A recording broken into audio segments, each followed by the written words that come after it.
महिलांना सोन्याचे दिवस दाखवणारी लखपती दीदी योजना नेमकी आहे तरी काय? नमस्कार, मी वेदी उभारे तुमचं स्वागत करते चर्चामध्ये एका नवीन आणि महत्त्वपूर्ण विषयात। पंतप्रधान नरेंद्र मोदींनी 15 ऑगस्ट 2023 रोजी स्वातंत्र्य दिनी लाल किल्ल्यावरून देशाला उद्देशून भाषण देताना सर्व महिलांसाठी त्यांच्या उज्ज्वल भविष्यासाठी लखपती दीदी योजनेची घोषणा केली।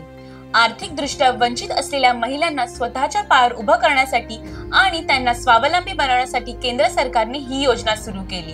या योजनेनुसार महिलांना स्वयंरोजगारासाठी आर्थिक मदत म्हणून बिनव्याजी 1 ते 5 लाख रुपयांचे कर्ज दिले जाते। या योजनेसाठी पात्रता काय व कोणत्या आहेत? प्रत्येक राज्यासाठी लखपती दीदी योजनेसाठी थोड्या प्रमाणावर वेगवेगळ्या अटी आहेत। 1. या योजनेसाठी फक्त महिला वर्गच अर्ज करू शकतो। 2. या योजनेसाठी अर्ज करणारी प्रत्येक महिला बचत गटाशी संबंधित असणे आवश्यक आहे। 3. ज्या महिलेला या योजनेचा लाभ हवा आहे ती त्या राज्याची रहिवासी असली पाहिजे। 4. फक्त 18 ते 50 वर्षातील वयोगटातील स्त्रियाच या योजनेस पात्र आहेत। 5. जी महिला या योजनेत स्वतःला रजिस्टर करणार आहे तिचं वार्षिक उत्पन्न 1 लाखापेक्षा खाली असणे आवश्यक आहे। जर वरील गोष्टींसाठी तुम्ही पात्र असाल तर तुम्ही या योजनेचा लाभ उचलू शकता। रजिस्टर करण्यासाठी कोणती कागदपत्रे आवश्यक आहेत?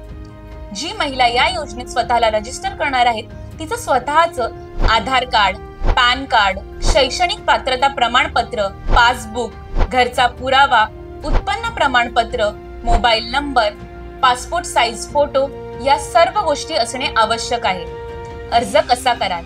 लखपती दीदी योजनेसाठी अर्ज करण्यासाठी महिलांना स्वयं मदत गट व्यवसाय योजना तयार करावी लागेल। व्यवसायाचा आराखडा तयार झाल्यानंतर बचत गट योजना आणि अर्ज सरकारकडे पाठवण्यात येईल। अर्जांची छाननी केली जाईल। सर्व पात्रतेचे निष्कर्ष करणाऱ्या महिलेला या योजनेसाठी स्वतःला रजिस्टर करता येईल।